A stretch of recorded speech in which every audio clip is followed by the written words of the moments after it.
La maison a super bien avancé, on a fait plein de trucs. Bon, je t'avoue, on a quand même eu quelques galères. Ça court. J'ai peur. Oh merde. J'ai jamais fait ça de toute ma vie. Oh, je suis un petit timideur et je ne coule plus. On tombe dessus à tout moment. Oh sa mère. Je crois que j'ai cassé ma maison. J'ai hâte de partager tout ça avec toi, mais juste avant, merci à CyberGhost VPN qui sponsorise cette vidéo. Un VPN, ça te sert à économiser de l'argent, à regarder des séries trop cool, mais à la base des bases, ça sert surtout à te protéger en ligne. Par exemple, moi quand je vais à la salle, je me connecte sur le wifi de ma salle. Danger! C'est un réseau public et comme tout réseau public, c'est pas sécurisé. Des gros méchants du net pourraient me voler des informations via ce réseau non sécurisé. Imagine, ils pourraient me voler mon code PayPal, mon code bancaire, ou encore pire, mon code mabimbo.com. Le drame! Sauf que là, c'est le taf de CyberGhost VPN d'empêcher que ça arrive en cryptant ma connexion. Tchouf! Personne ne volera mon compte Mabimbo. C'est pas tout, parce que maintenant, je peux me connecter de où je veux dans le monde. Je peux par exemple me faire passer pour une patriote française et regarder toutes les émissions en replay qui sont pas disponibles en Belgique. Ça me donne accès au catalogue Netflix, Amazon, Disney+, de tous les pays du monde, ça en fait du choix. Grâce à ça, je vais enfin pouvoir regarder les replays de 4 ch'tis pour une lune dans le pré, ou toute autre émission culturelle enrichissante. Et en parlant d'enrichissement, avec CyberGhost VPN, tu peux aussi économiser des thunes. Par exemple, les prix des hôtels sont pas les mêmes selon le pays d'où tu réserves. Sauf que maintenant, comme tu peux te connecter de n'importe quel pays dans le monde, tu regardes depuis quel pays c'est le moins cher pour réserver au meilleur prix. Ça peut faire une sacrée différence. Si tu cliques sur mon lien en description, tu reçois 83% de réduction, ce qui te fait l'abonnement à seulement 2,03 € par mois. À savoir qu'avec un abonnement, tu peux protéger jusqu'à 7 appareils différents. T'as 45 jours pour te rétracter, c'est satisfait ou remboursé, c'est sans aucun risque. CyberGhost, c'est 38 millions d'utilisateurs et un des VPN les plus recommandés sur Trustpilot. Merci à eux de sponsoriser ma vidéo et de protéger mon compte Mabimbo. Bref, c'est pas tout ça, mais on a du boulot. Bon, on en était où déjà? Ah oui, c'est ça. On avait fini de décaper l'escalier, mon bureau a bien avancé, et là, on avait attaqué le décapage de la peinture du sol de cette pièce. J'ai décapé partout sauf sous les meubles. Bon, il va falloir que je les pousse dans un coin de la pièce pour ensuite décaper la zone qui était sous les meubles. Et puis il y a aussi cette zone que j'ai pas décapée pour certaines raisons. Une fois que j'ai poussé tous les meubles de l'autre côté de la pièce, c'est reparti mon kiki, sauf que mon kiki n'ira pas bien loin parce que très vite... Écoute un peu 2 secondes. C'est clairement pas censé faire ce bruit-là, mais en même temps, c'était un pistolet à chaleur à seulement 27 € qui avait commencé à fondre, on avait dû refixer certaines pièces avec des vis, c'était un peu n'importe quoi. Au départ, on en avait acheté 2, le deuxième pistolet à chaleur était mort quelques jours plus tôt.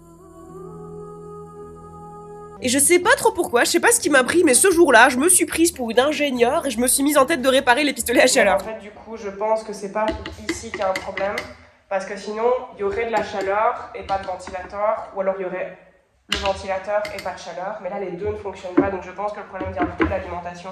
Ta gueule Aline, t'en sais rien, t'es pas ingénieur. Finalement, en combinant les pièces en bon état des 2 pistolets à chaleur qui avaient rendu l'âme tous les deux pour des problèmes différents, j'ai finalement récupéré un pistolet à chaleur plus ou moins en état de marche.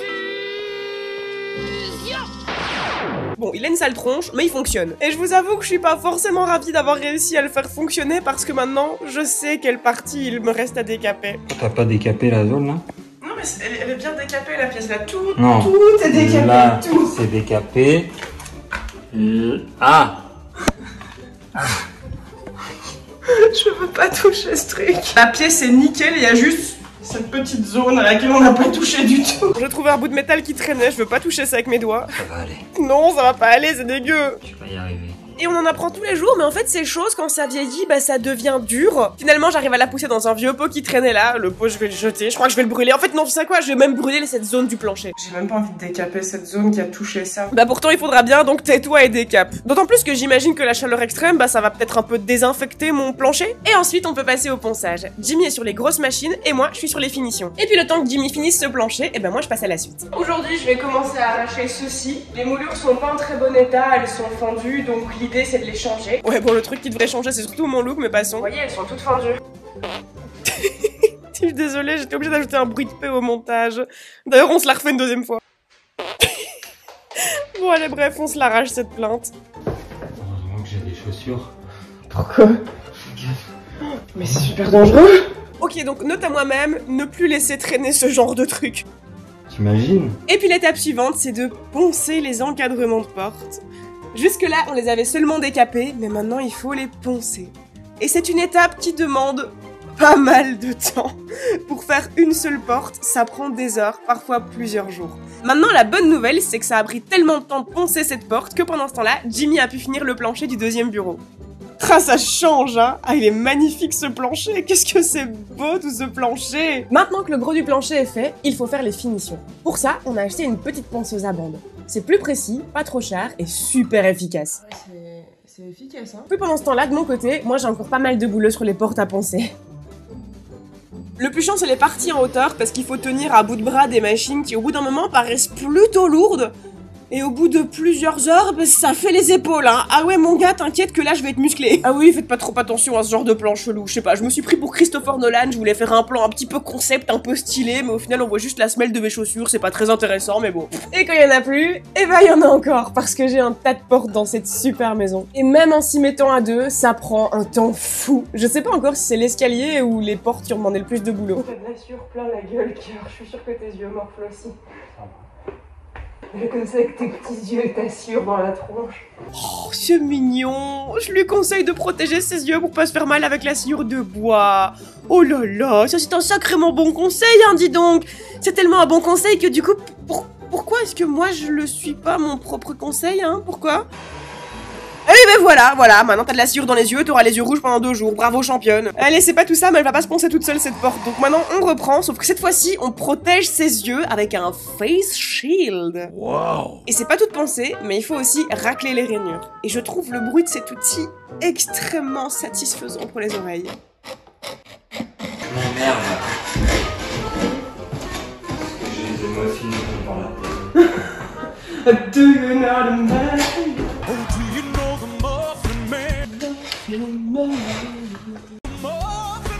Je vais demander un de tes défauts, je pense que je citerai ça. Oh, crois donc. Alors, tu connais trop de chansons de merde, fais chier. Protège tes yeux. Du coup, je protège mes yeux, je continue de bosser sur les encadrements de porte, et pendant ce temps-là, Jimmy a commencé à poncer les entresols. Encore une fois, c'est la perceuse à brosse mon outil préféré. Je dois changer la brosse régulièrement parce qu'au bout d'un moment, elle finit par s'user, mais ça marche super bien. Et oh, Jimmy, c'était mon téléphone, ça. Et c'est étonnant que je sois pas arrivé plus tôt, mais voilà mon premier bobo. Bon, j'ai pas de sparadrap, par contre j'ai du PQ et du scotch. C'est bon, ça devrait le faire. Pendant les jours qui suivent, on continue de poncer. En même temps, je voulais une maison avec beaucoup de boiseries, donc maintenant je suis servie avec toutes mes boiseries, sauf que maintenant il faut que je les ponce toutes mes boiseries. Et au final, ça vaut la peine parce que franchement, qu'est-ce qu'il est beau, mon plancher. Il est vraiment très beau. Et mes encadrements de porte aussi sont magnifiques. Bon, en parlant d'encadrement de porte bien poncé, là je voulais faire un plan un petit peu stylé, mais... la gravité, quoi. Est-ce que t'as déjà vu un aspirateur prendre un rail de coke? Eh bien, voici un aspirateur qui se fait un rail de coke. Tu filmes pas la coke, là! Du coup, l'aspirateur est comme un coup, regarde! Il est drogué! Ah ouais, t'es content qu'on ait enfin pu utiliser l'aspirateur que t'as insisté à prendre il y a quelques semaines? Il marche hyper bien. Dans la maison, on a plein de beaux encadrements de portes en bois massif, et puis on a cette espèce de daube en aggloméré qui a été plafonnée avec le cul. La cornière, elle est en train de se barrer, je crois qu'elle veut prendre sa retraite anticipée, donc vous savez quoi? On va tout refaire proprement, mais avant ça, il faut tout arracher, et ça, c'est Jimmy qui s'en charge. Après, l'avantage des choses mal faites, c'est que c'est super facile à arracher, y a rien qui tient. Tout ça ne tenait qu'avec 2 vis et demi, mais même avec les vis, je sais même pas comment ça a pu tenir jusque-là. Derrière, on trouve une poutre qui a l'air neuve et qui est en super bon état, donc je suis sûre qu'en replafonnant proprement, on pourra faire un encadrement de porte un peu stylé. Niveau inspi, je pensais partir sur ce genre de truc, une arche en bois plutôt simple, et je pense bien pouvoir faire ça moi-même, ça a pas l'air très compliqué. Bref, ça vous dit on passe à la suite? Là, je vais attaquer le décapage de la dalle de cette cheminée qui est recouverte d'une grosse couche de peinture blanche. Je vais commencer au décapeur thermique, mais je vais très vite faire face à un petit souci. Alors pour ma défense, quand on tapait dessus, jusque-là, il remarchait. Je crois que nous n'avons plus de pistolet à chaleur. C'était inévitable. C'est pas grave, c'est parti pour le plan B. Ça marchera bien à la brosse en fer, je pense. Ouais. Bon écoutez, ça marche, mais c'est plutôt lent et plutôt chiant. Donc vous savez quoi? C'est parti pour le plan C. Peut-être que ce produit va enfin être utile. Alors déjà, si on regarde le timelapse de la peinture qui se craquelle, c'est très encourageant tout ça. Ah oui, c'est bon signe, hein, ça. Oh, attends, mais t'as vu ça? Attends, mais t'as vu comment ça marche super bien? Mais attends, mais c'est supposé être un décapant pour le bois, mais ça marche trop bien sur le métal! Et en plus, ça fait un bruit trop rigolo. Écoutez, on dirait des œufs qui cuisent. Bon, le produit est terminé, mais l'avantage c'est que on lui a enfin trouvé une utilité. Là, je regrette pas le prix de cette bouteille vu l'efficacité du truc. T'imagines si l'escalier avait pu se faire comme ça? Oh, ça aurait été trop bien. Allez, ciao la peinture, quelques petites finitions à la brosse. Attends, 2 secondes. Je voulais dire quelques petites finitions à la brosse. Ouais, voilà, ça marche mieux. Et voilà le résultat. Bon, je sais pas encore trop ce que je vais faire de cette plaque de métal. Peut-être lui donner un petit côté un peu rouillé, ou on verra bien. Mais en tout cas, c'est déjà vachement mieux comme ça. Ouais, ça m'a pris genre 3-4 jours. J'ai enfin fini ces 2 portes-ci. Ouais, ça y est, t'es contente? Ouais, j'ai fini les 2 portes. T'as fini les 2, t'es sûr ou pas? Ouais, fini. Ça y est? Fini, j'ai fini. Ça, c'est quoi? Ça? Ouais. C'est rien. On mettra un cadre ici pour cacher. Oh, ça va être chiant d'aller poncer là derrière. Sinon, on décale le truc là. On le colle pour cacher cette zone. On va faire un petit coffrage ici. Ça sera magnifique. Juste là, un petit coffrage. Ok. Non, pas un coffrage, c'est pas beau. Non, allez, on prend sa patience et on le fait. Quand on commence quelque chose, on le finit. Et voilà, c'est quand même mieux comme ça, non? Pour une partie de l'escalier, j'ai arraché la moulure pour la remplacer, mais du rez-de-chaussée jusqu'au premier étage, il y a une magnifique moulure en bois massif. Elle est sublime, elle est en super bon état, faut juste la poncer. Il était là, l'outil en triangle. Celui en triangle. Celui-là, en fait, ça s'appelle un grattoir et non, c'était pas cher. Parce qu'il était quand même vachement plus efficace quand il était neuf. En même temps, c'est normal, je l'ai tellement utilisé, il a fini par s'émousser. Finalement, on n'a pas eu besoin d'en racheter, on s'est juste contenté de réaiguiser celui-là à chaque fois que c'était nécessaire. À ce stade, ça fait tellement longtemps qu'on fait que poncer que je crois que Jimmy et moi on finit par devenir un peu zinzin parce qu'en faisant le montage, je découvre des morceaux de conversation qui n'ont aucun sens. C'est de la merde.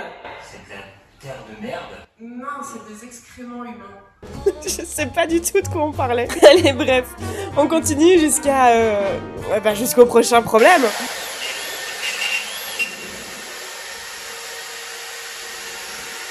Je crois que la perceuse est morte. Le truc c'est qu'elle a beau faire de la fumée et elle fonctionne quand même. Écoute, si je meurs, c'est la vie. Ah non, c'est la mort. Eh ben, vu mon instinct de survie défectueux, c'est très étonnant que je sois encore en vie à mon âge. Bon, par contre, elle fume encore, hein. Heureusement, cette partie-là de la moulure est déjà vachement bien avancée, donc je peux passer à celle du rez-de-chaussée. Je commence avec d'autres outils avec lesquels je ne risque pas de les voir m'exploser au visage. Et puis, heureusement, on a quand même une deuxième perceuse, donc je peux quand même faire toute la partie de la perceuse à brosse avec la deuxième perceuse. Et waouh, mais regarde-moi ce avant-après. Non, en vérité, c'est pas tout à fait fini, parce qu'en fait, sur la moulure, il y a cette espèce de creux là en dessous qui est plutôt compliqué à atteindre. Donc il va falloir que je trouve des outils adaptés. Bon, je suis pas sûre que j'arriverai à la réparer, mais de toute façon je peux pas la casser plus qu'elle ne l'est tout de suite. Donc je vais ouvrir cette perceuse et voir ce qu'il en est. Je sais pas pour qui je me prends à démonter des machines, genre j'ai une chance de la réparer.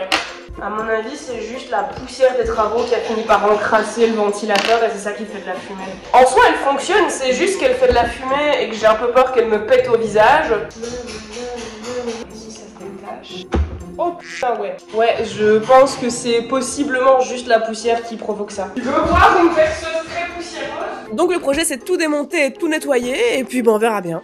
Donc à ça que ressemble une perceuse. Tu veux voir une perceuse toute nue? Du coup, je commence par nettoyer le moteur avec un pinceau sec, et puis je retire toute la graisse du moteur qui était encrassée avec glaçure. En dessous de la couche qui est encrassée, il reste plein de graisse qui est en bon état, donc je la garde dans un petit tupperware à côté pour pouvoir la remettre dans le moteur plus tard.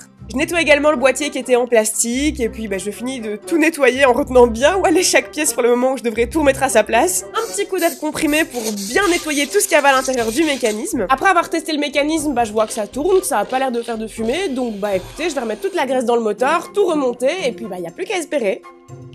Et à première vue, tout fonctionne, il tourne, il fait pas de bruit bizarre, mais il fait quand même toujours de la fumée. C'est bien, j'ai perdu mon temps. J'ai perdu une perceuse aussi. Bref, c'est pas tout ça, mais moi j'ai encore des portes à poncer. Et Jimmy, de son côté... Là, du coup, je dois vérifier à chaque fois que... Mais je tourne une vidéo. Mais j'en sais rien. À chaque fois, elle va me la faire, celle-là. Donc, combien de fois tu parles tout seul dans la journée, toi? Pour même pas faire de vidéo, c'est ça le pire. Donc je disais, il faut que j'enlève tous les petits clous qui dépassent là. Je tape ça là sur le clou. Et comme ça, je vais pouvoir pincer sans abîmer les bandes. Et donc là, j'ai un plan de Jimmy qui caresse délicatement le plancher. Non, en fait, il cherche les clous. Le truc, c'est que s'il y a un seul clou qui dépasse, bah ça va arracher la bande. Alors non seulement ça peut revenir cher de devoir les changer toutes les 2 minutes, mais en plus c'est bien casse-pied à changer à chaque fois et on perd du temps. Donc là, c'est une zone pas poncée, et puis là, c'est une zone poncée. Ça a vraiment pas la même tête. À cet étage-ci, il y a beaucoup de trous de verre à bois, mais encore une fois, c'est les défauts du plancher qui font son charme, je trouve. Et puis après cet entresol, eh ben il y a encore tous les autres à poncer. Le bois brut a beau être magnifique, j'ai pas envie que Pépougne ait des écharpes dans ces jolis petits coussinets. Donc au travail, Jimmy, au travail. Et moi, pendant ce temps-là, je continue d'avancer sur les moulures, avec la deuxième perceuse, celle qui ne risque pas de me tuer cette fois. Et puis après cette petite interlude moulure, eh ben il faut continuer les portes. Et pourquoi monter sur une échelle quand je pourrais monter sur le mini-frigo qui marche plus, qui traînait au grenier, que les anciens propriétaires ont eu la gentillesse de nous laisser? Merci. J'avance, mais c'est incroyable le nombre de surfaces qu'il y a sur une seule et même porte. C'est la troisième porte que je ponce et il m'en reste encore 5. Youpi! Désolée, je pète un plomb. Et puis comme je suis bête, j'ai pas protégé mes yeux. Encore. Et puis comme je suis têtue, j'ai eu la flemme de descendre chercher un face shield. Non, j'ai préféré développer les tactiques du futur, comme par exemple poncer sans regarder. Ça marche bof. Allez Aline, les ingénieurs ont inventé du matériel, c'est pour que tu t'en serves. Là pendant le montage, j'ai pas compris du tout pourquoi, mais en plein milieu de mon ponçage, j'ai enlevé mon face shield sans raison apparente. Et toute action a des conséquences, hein. Et en même temps, bien fait pour moi, on n'arrête pas de me dire de protéger mes yeux. Hier, Jimmy a utilisé un de mes t-shirts qui traînait pour essuyer un truc qu'il avait renversé, mais après il a été gentil, il l'a nettoyé, et puis il l'a mis sécher. Il a mis sécher mon t-shirt dehors, en Belgique. Le pays du ciel gris, des nuages et de la pluie. Voilà, je vais faire sécher ça à un endroit plus approprié. Oh! Alors, l'autre jour, j'étais chez mon papa. Hop, je te coupe 2 secondes. Il pue la merde, ton cadrage. C'est bon, tu peux reprendre. Et je lui raconte, oh là là, la chasse de mes toilettes, elle coule, je vais devoir la remplacer. Et là, mon papa me dit, ah bah tiens, si tu veux, j'ai une chasse dans l'armoire. Mais qui a une chasse dans son armoire comme ça, sans raison? Enfin bref, merci papa, on va changer cette chasse. Alors, déjà, on va couper l'arrivée d'eau. Mais merveilleux, quel luxe, il y a même un mode d'emploi. Ça va être facile. Robinet WC ultra silencieux, waouh, quel luxe. Chez toi, t'as un robinet WC ultra silencieux? Non, je ne crois pas, non. D'accord, ok, c'est bon, j'ai compris. Ah bah si j'ai compris, c'est que ça va être facile. Ça coule de partout. Non mais c'est pas grave, ça va le faire, on y croit. Dans la théorie, c'est simple, dans la pratique, je ne sais pas, c'est à se demander si les pièces sont à la bonne taille. Et là, je commence tout doucement à perdre patience parce que ça commence à faire un certain temps que j'essaie de tout connecter correctement, sauf que le joint est trop épais pour le tuyau. Finalement, j'ai dû le raboter avec un scalpel et là, tu coules plus, hein, ta mère. Oh, depuis un petit tuyau, je ne coule plus. Oh là là, truc de fou, quand on coupe le joint, ça rentre. Fabrique un joint à la bonne taille la prochaine fois. Oui, parce que autant je me suis découvert une patience de moine sur tout ce qui était ponçage, autant là, je crois qu'on a trouvé ma kryptonite. La plomberie, ça me fait péter un boulon. Je vais te chier dessus la toilette, saoulée. Bon, ça marche. Oh là là, une chasse qui ne coule pas, quelle technologie futuriste. Bon, je déteste la plomberie. Je crois qu'on a remarqué. Voici donc une compilation de moi qui m'énerve sur une chasse d'eau. Comment ça me saoulait. Putain, qu'est-ce que c'est que cette eau? Comment ça me brisait les ovaires. Ça me saoule. J'en ai marre. Cette chasse de merde. Les ingénieurs, je vous déteste. Ça me saoule. J'en ai marre. Putain, ne pète pas un boulon. Je te déteste. Alors, j'étais déjà bien saoulée, mais au moment de tout remonter, c'est là que je tombe sur la cerise sur le caca. C'est une blague. Si je remets le mécanisme, il active la chasse. Il est trop grand pour ma chasse. En gros, ça, c'est le mécanisme qui contrôle l'arrivée d'eau. C'est cette pièce-là que j'ai dû changer. L'eau arrive par ce tuyau, donc je suis obligée de connecter le mécanisme de la chasse au niveau de ce tuyau. Il peut pas être plus haut ou plus bas. Ce truc rouge, c'est un levier. Il est connecté à une tige qui est attachée à un truc qui flotte. Quand la chasse est pleine, le truc qui flotte remonte la tige en plastique, qui remonte le levier. Et quand le levier est relevé, ça coupe l'arrivée d'eau qui est juste ici pour pas que la chasse déborde. Sauf que quand je veux remettre le couvercle et les boutons de la chasse, et ben en fait ça abaisse le levier, ce qui fait que l'eau va couler pour toujours, jusqu'à inonder toute ma maison. C'est chouette, c'est trop bien. Donc en fait ce mécanisme n'était juste pas compatible avec ma chasse d'eau. Sauf qu'en fait je sais pas si je te l'ai déjà dit, mais je suis têtue. J'ai de quoi scier du plastique.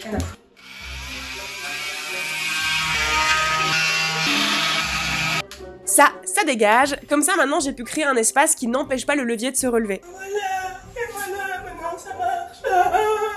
Oh, il y a des gens qui sont payés pour designer ces merdes. Bon, j'ai réussi à tout remonter, à tout faire fonctionner, ça marche, c'est génial.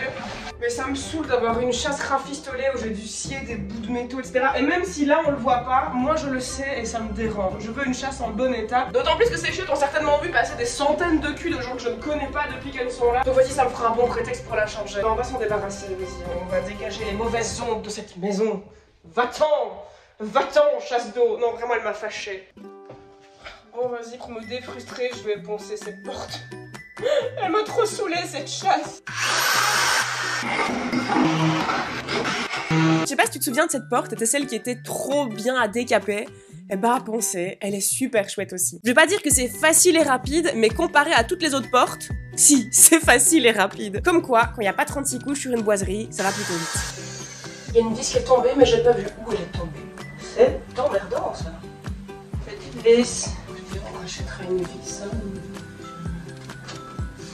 Oups. Bon, bah c'est pas grave, on rachètera une vis. On achètera ça en même temps que la chasse, ce sera parfait. Mais en attendant, il me reste cette porte à finir, et puis toutes les autres. Je dois régulièrement faire des pauses pour aiguiser mes outils, mais ça commence à bien avancer. Je m'occupe de poncer les moulures des encadrements de porte, pendant que Jimmy, de son côté, il fait les entresols. On s'est plutôt bien réparti les tâches. Lui, il aime bien la ponceuse à bande, donc il s'occupe de toutes les grandes surfaces plates. Et moi, j'adore la perceuse à brosse, donc je m'occupe plutôt de toutes les petites moulures et toutes les zones un petit peu chiantes à atteindre. En gros, tout ce qui est pas plat. Une fois que Jimmy a terminé les entresols et que moi j'ai terminé toutes les petites moulures, tous les petits creux et tous les petits trucs un peu compliqués d'accès, Jimmy peut terminer les portes en passant sur toutes les parties plates que j'avais laissées. Et c'est super satisfaisant parce qu'après tout ce temps passé sur le même encadrement de porte, c'est à cette étape qu'on voit enfin le rendu final. Et pendant qu'il s'occupe de ça, ben moi je fais quelques petites finitions qui restaient sur certains barreaux de l'escalier. Ah, et bonne nouvelle, j'ai enfin trouvé un grattoir assez fin pour terminer la moulure du couloir. Au passage, un nouveau bobo au comptoir, mais ça valait la peine parce que ça, c'est fait.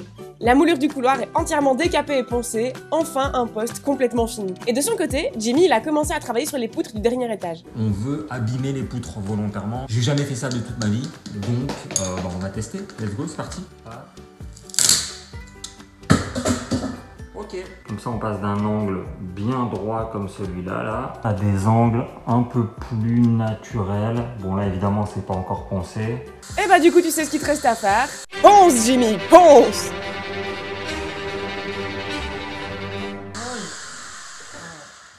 Je me suis niqué l'œil. Ah putain, ah ça merde. Du coup, je trouve que ça rend hyper bien. Au final, le fait que ça ne soit pas parfait, c'est parfait. Ça, c'est une bonne chose. La mauvaise chose, c'est que il reste encore 1, 2, 3, 4 et 5 poutres. Il y a encore du taf. Au niveau des encadrements de porte, on est presque au bout de nos efforts. Dans le couloir, il reste que celle-ci, et puis il restera la porte condamnée. Le premier qui vient chez moi et qui a l'outrecuidance de ne pas s'émerveiller devant la beauté de mes portes, je le chasse. J'attends au minimum un « Oh waouh, mais quelle magnifique beauté, je veux la même chose chez moi !» Si tu fais pas de bisous à mes encadrements de porte, tu dégages de chez moi. Quelle beauté! Je suis pas sûre que je me rendais tout à fait compte de ce dans quoi je m'embarquais en lançant ces travaux. Mais je pense qu'on a déjà fait une bonne partie de ce qui était le plus dur, donc ce serait vraiment trop bête de se décourager maintenant. Je sais pas si vous entendez.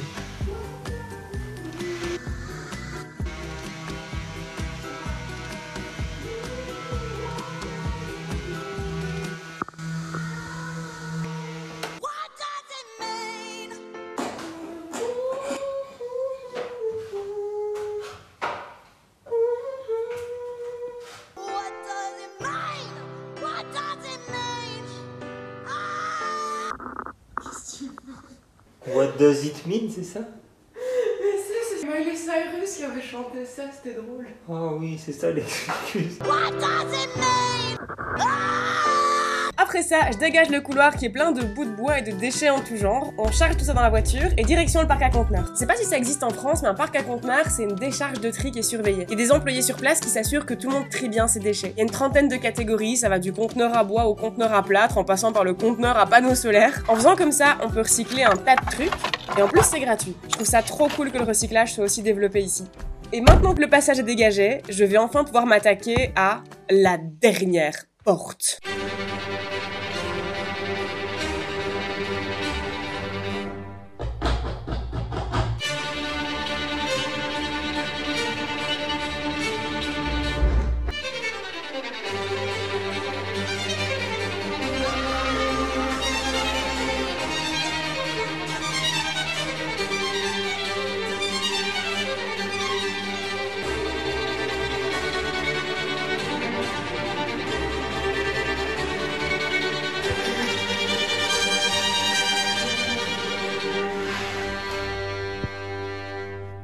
C'est long, hein, de poncer une porte. Le trou que t'as dans ton pantalon, on voit ton cul. Géox, le pantalon qui respire. Aujourd'hui, je vais retirer la vitre du soupirail pour que l'air puisse passer, pour pas que cette chaudière atmosphérique me tue cet hiver. C'était vraiment une brillante idée de la part des anciens propriétaires de mettre une vitre sur un soupirail et de ne pas laisser passer l'air quand on a une chaudière atmosphérique. Hein, on aime mourir, hein, on aime ça. Par contre, c'est particulièrement dégueu, il y a vraiment des grosses toiles d'araignée. Pardon l'araignée, je t'ai fait sursauter. Elle a dû avoir encore plus peur que moi, la pauvre. Je vais l'appeler Bénédicte. Bénédicte, tu es la bienvenue dans cette maison, mais tu vas devoir me faire de la place, parce que j'ai pas du tout envie de rentrer en contact avec toi. Des protections. Je vais aller chercher des protections. Hors de question qu'elle me tombe dans les yeux, c'est mort. J'ai une très mauvaise nouvelle. Bénédicte est plus là. Ça veut dire qu'elle est quelque part et je sais pas où, elle peut me tomber dessus à tout moment.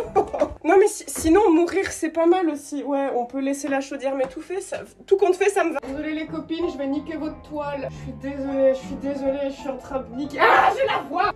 J'ai pas envie. Oh, allez, c'est qu'une petite bête. Regarde, je casse ta toile d'araignée, tu vas bien devoir descendre. Non, ne remonte pas. Elle est partie. Continuez de déblayer les toiles. Oh non, petite mouche, mais va-t'en, tu vas te faire prendre par la toile et tu vas mourir. Va-t'en, mouche, va-t'en. Ouais, j'ai fait une bonne action, j'ai sauvé un moucheron. Dégueu, ça me dégoûte. Oh, faut y aller. Oh putain, merde. Il y a une des deux vis, elle est là où Bénédicte est partie. Allez, ça demande du courage Pokémon, c'est parti. Vous croyez que si je fais plein de bruit, Bénédicte elle aura peur, elle reviendra pas près de moi? Ah, il y a une araignée sur mon tournevis. Allez, ouche, va-t'en. La première vis c'est fait. Maintenant il faut faire la deuxième. Je suis tombée avec Bénédicte et elle me regarde et elle est comme ça dans un petit trou. Oh, je déteste ça. Bon, allez, ça suffit. C'est bon maintenant. On arrête d'avoir peur d'une toute petite bête de rien du tout. Je vais t'attraper et tout ira bien. Ce serait tellement plus facile de la tuer. Ne me saute pas dessus, je t'en supplie, ne me saute pas dessus. Oh, j'ai peur. Elle a bougé. Je la vois plus. Bon, cela dit, si je la vois plus, ça veut dire qu'elle est plus dans le chemin pour dévisser la vis. Allez, on n'a pas le temps. Faut aller vite tant qu'elle est pas là. Là, je fais plein de bruit pour te faire peur. Petite araignée, casse-toi. Ne reviens pas, hein, ne reviens pas. Bouh. Ah. Et cette vis est pétée. La vis est trop rouillée, il faut que je la scie. Ça ne marche pas. C'est avec une pince alors. Ok. C'est fait. Oh, il y a une araignée. Bonjour. Oh, il y a un lombric. Bonjour. Et coucou, c'est moi. Me revoilà avec très certainement une mauvaise idée. C'est bon, je l'ai déchaussé. On replafonnera. D'accord. Ah oui, bah flûte. Je crois que j'ai cassé ma maison.